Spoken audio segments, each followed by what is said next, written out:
ای خدا، خسته شدم دیگه. عباسی که تر اختراع کردم، یک مدل جدید اختراع کردم که آتیش بره زیر خوش کن.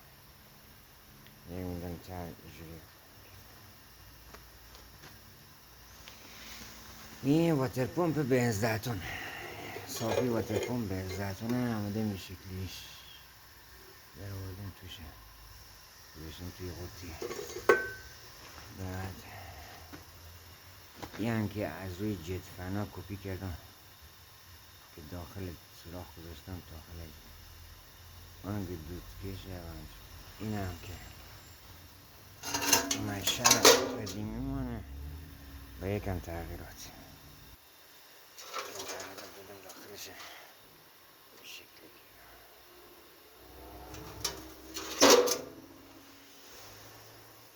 این که بعض اوزومه،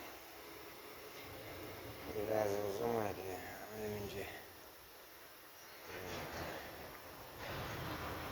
خونده. این هم بارمانه که سوخته، این هم مثل شمش شده. اینجا تخته بر نمیشه استفادهش کرد. کلوفتیش هم در نظر بیان، کلوفتیش هم دقیقا دو انگشته.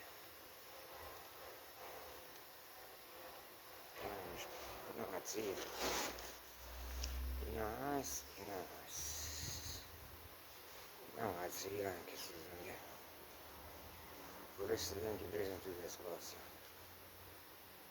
400 کیلو بار اینا این شکلی دارم.